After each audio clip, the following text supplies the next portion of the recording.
everybody, it's Chris. Today I'm using one of the Olivers that hasn't been on here yet, our 1600 diesel, wide front. We've owned this tractor for the better part of 30 years. But I haven't used it the last couple. The starter was giving me trouble, and finally got around and straightened that out early this spring, and thought I'd be able to use it. Raking up some hay.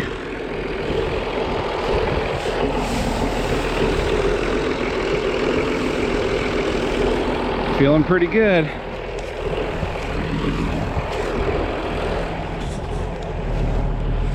Just about done with this field. Got another 5 acres across the road. It's drying out real nice. I'll give it a couple hours just for that tough stuff from the bottom to finish drying out, and I think I'll be able to bale. There is a spot in the middle where some red clover is self-seeded, and that stuff's drying out a little slower.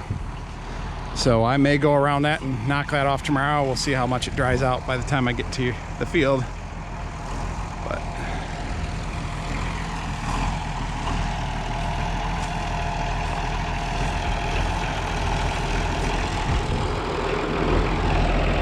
just had to stop here and pick some sticks up out of the ground. She's been a good tractor.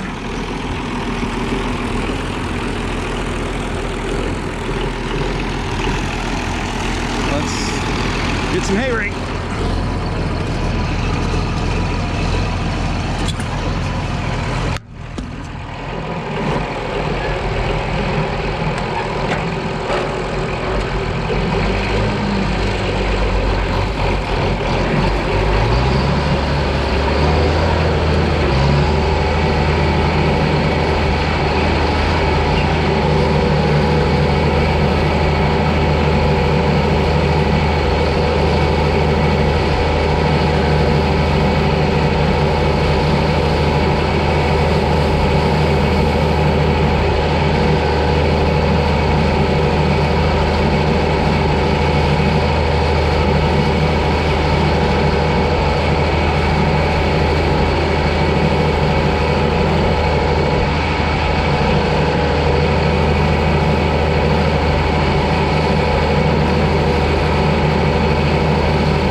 I think it'll dry on up. This is where some of that red clover was. There is.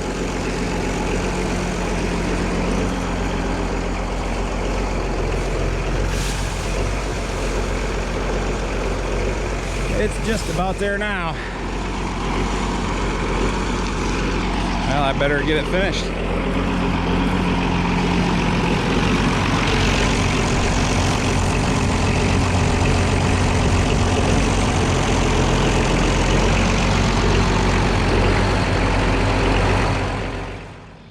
Well, the American's going to be the round baling tractor. Normally is. The monitor's already in it. I'd had the battery charger on it, and I go to start it, and it just makes a squeak. And that battery appears to be dead. And after looking, I bought it in September of 2012. So I've gotten my money's worth out of it. Thought about swapping one out on another tractor, but I got an hour or two before I'll start baling, so take this one out, just go get a new one, and that way I don't have to keep messing around with swapping batteries back and forth. Never a dull moment.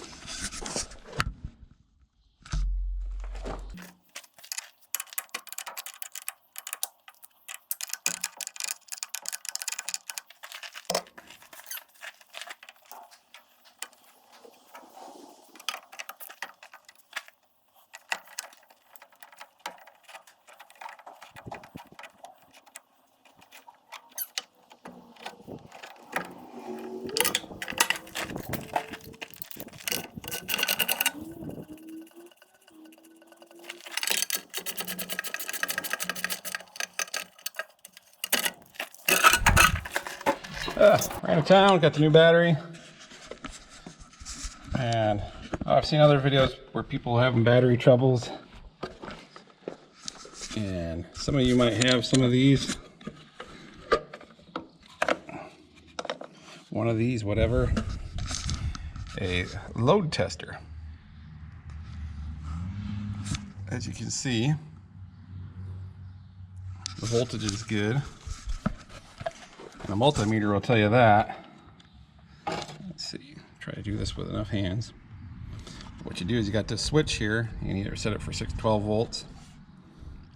When you hit the switch, there's a heating element up in here. And that just draws a bunch of amps just like you were cranking over. And as you can see, even with the load against it, it's only dropping to just under 12 volts, 11.5 maybe. They're not a very expensive tool. Yeah, wires are starting to glow, but usually I hold it for a few seconds. But that'll show if your battery's really good or not. Kind of decide if it's a battery or if you got ooh, it's warm now, or if you got cable issues or something like that. And you can also use it, you can diagnose some cable problems by maybe either hooking to your positive and then hooking to the frame somewhere, and then seeing if you get a good load at the battery but you don't by hooking through the frame or maybe at the starter or something like that, you can determine that you got a bad connection somewhere between your battery and the point that you're got your ground hooked up or your positive hooked up. And so you can load test cables and stuff like that. And just handy tool to have to see if it's really your battery or what's going on. But let's get some cable clamp or the battery clamps on here. It's getting time to make some hay.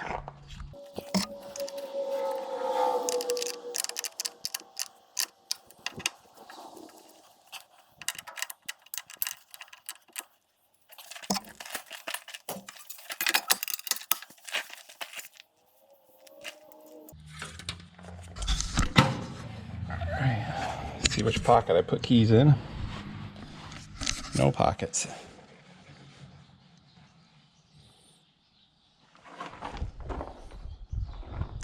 Well, that's bad.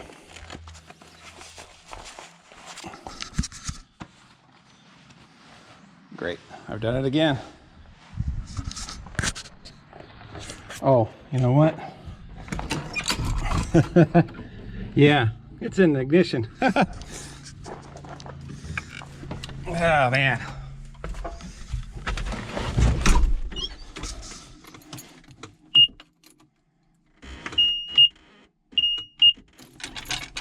Well, thank you.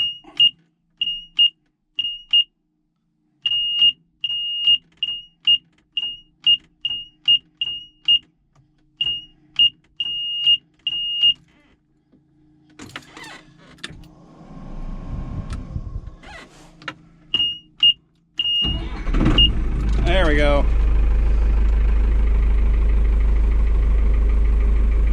Yeah, I forgot. Something is not getting good juice from the key to the solenoid down there on this one.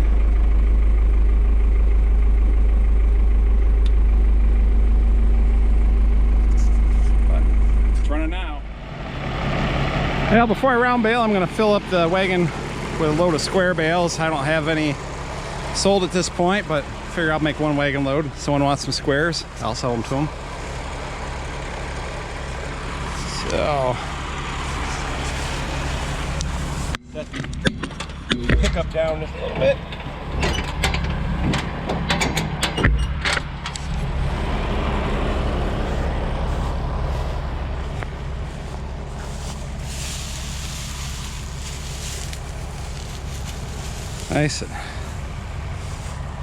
Nice and dry.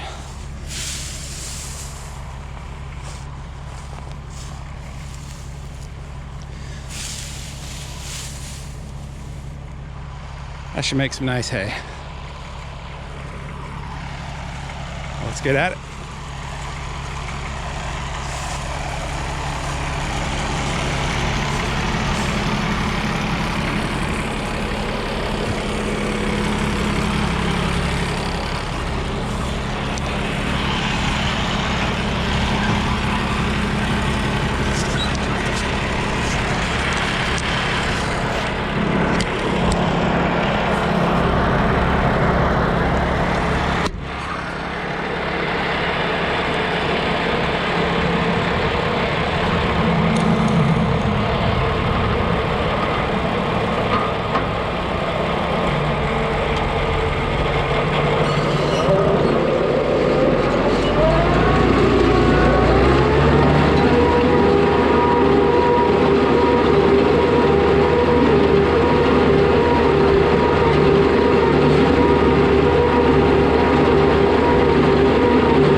go see how tight they are.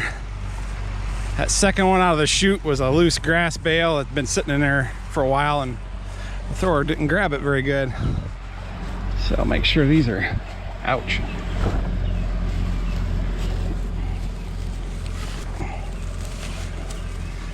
Yeah. I'm liking that.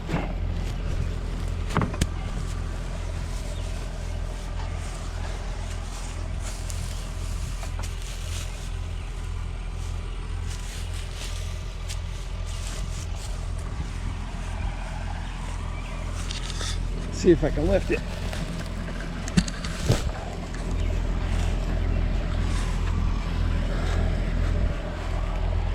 It's fairly tight. Probably wouldn't hurt to crank it down a little bit more.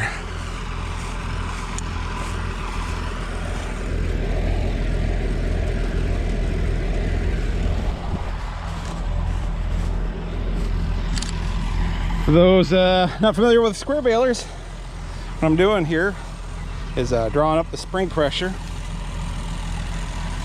Let's see, 1, 2, 3, 4. And what that does is it spring on each side pushes down on this bar, which pushes down on this plate right here. I'm on the wrong side with the sun. And there's another plate just like it squeezing up from the bottom, and those two squish the hay, make it harder for it to be pushed through. And so it has to get packed tighter in order to keep pushing through, and it makes a tighter bale. Those knots look good. So we'll try that.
Like that.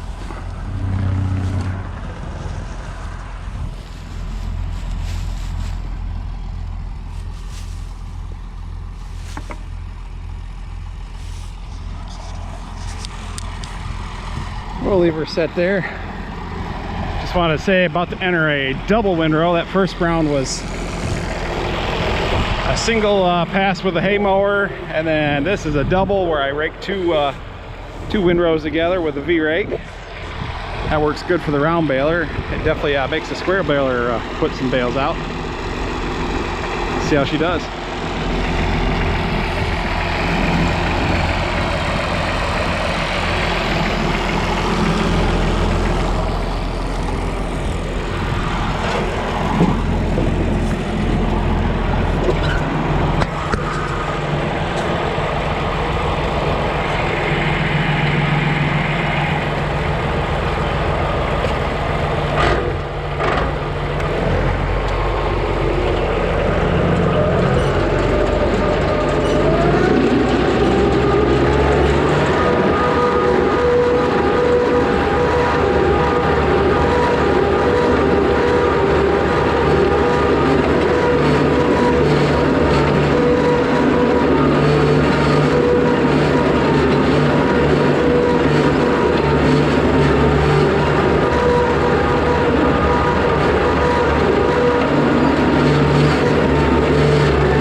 Well, I know I've gotten quite a few subscribers since the last time I made a video with the American.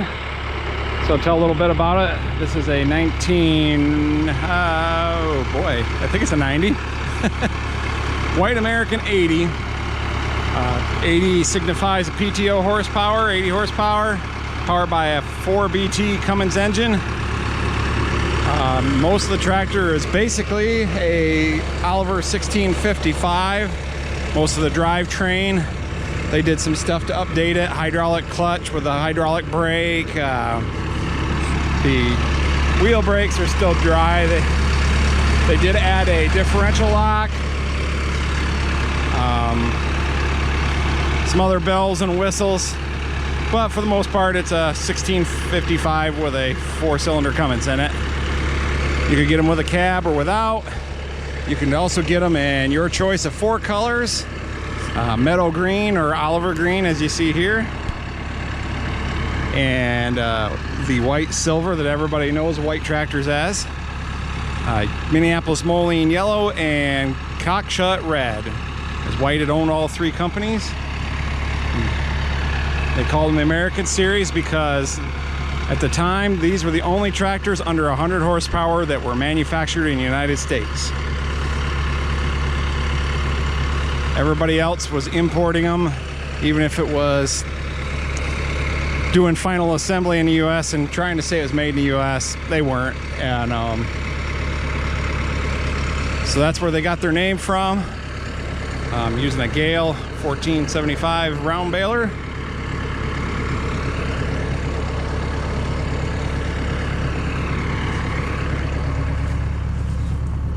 Makes 4x5 round bales. Oh, you gotta be kidding me.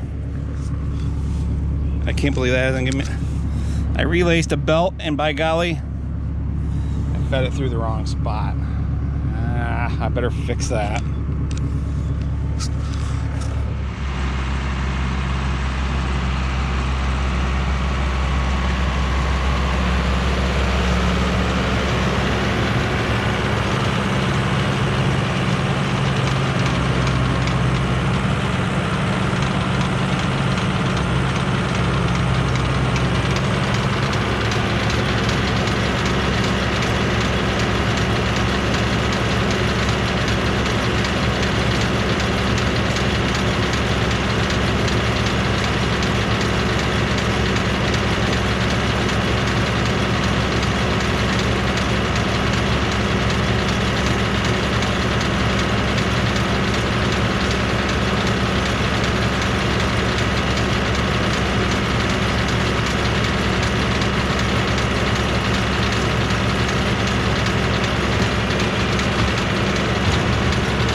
beep lets me know that it's almost full.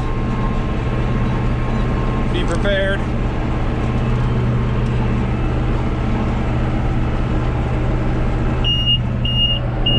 Three beeps means it's time to stop. Chamber is full.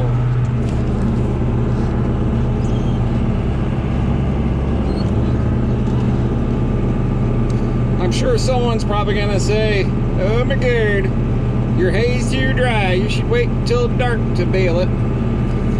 Well, here in Michigan, we get dew. We get heavy dews, almost like a light rain.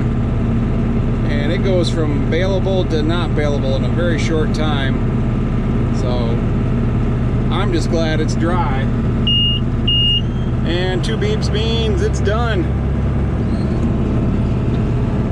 I don't have to back up for it to miss the baler, but when it's good and dry like this, a little bit will fall on the ground, and backing up lets the pickup catch that, at least spread it out.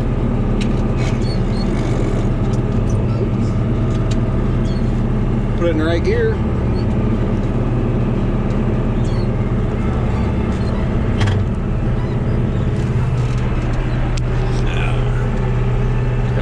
Spots I missed when I was square baling.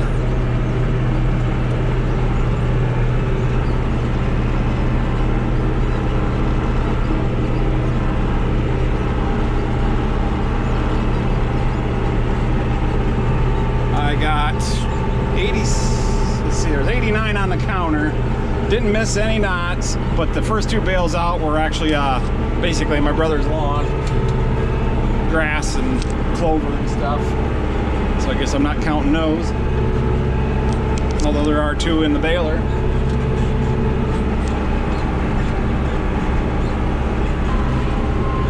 And then looks like I've dropped 14 and making number 15 now. This is a 5.5 acre field, so it's doing pretty good. These round bales end up weighing somewhere around 900 pounds. I've had them up around 1,000, had them only down around 800. 900 seems to be a good average for them.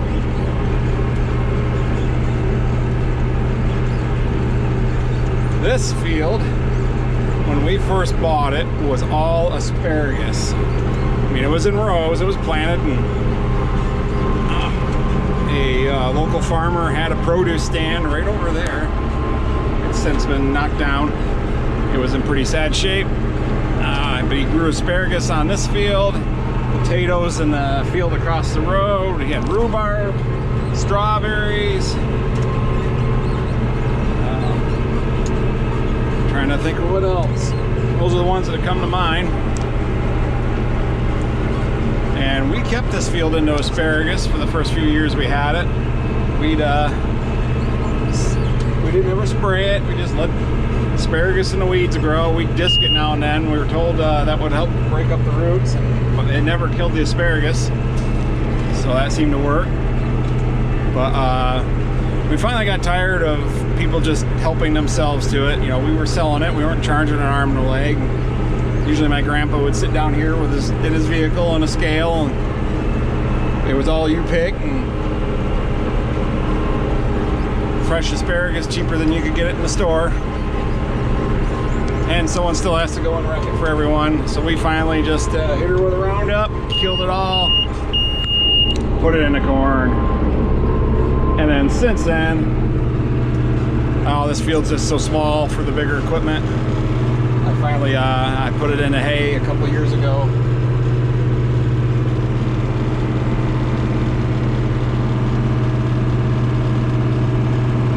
It's also very sandy. Right here on this hill where I'm parked at the moment, it's sandy. You get up towards the front corner and there's some good soil there.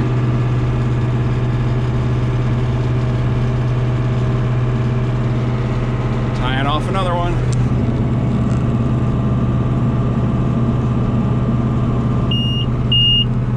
The 1475 was available with net wrap. We had one of the very first ones in from Gehl. They told us go ahead and use it on the farm. They wanted to get the bugs worked out. and so we were able to use it on our farm.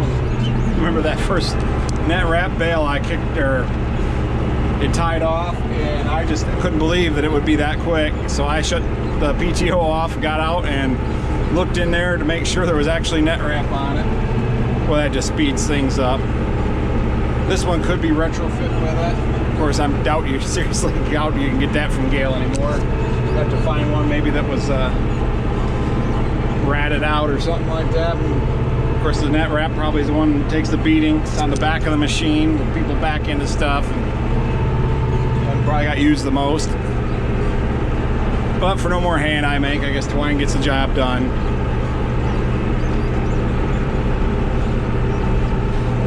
And that's it for this field, but I still have more.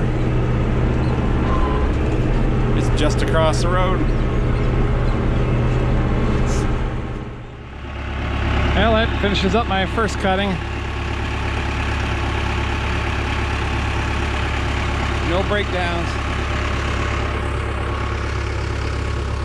Here's my wheat.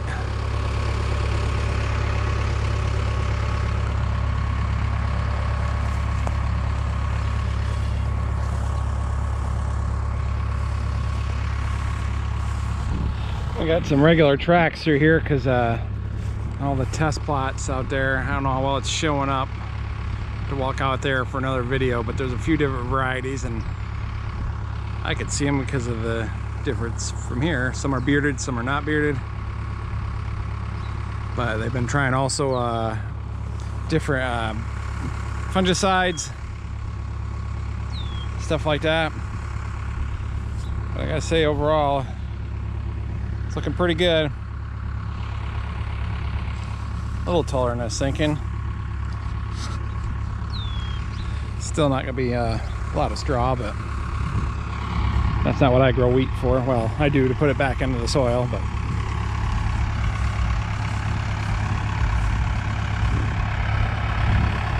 but once again, thanks for watching. We'll see you in the next one.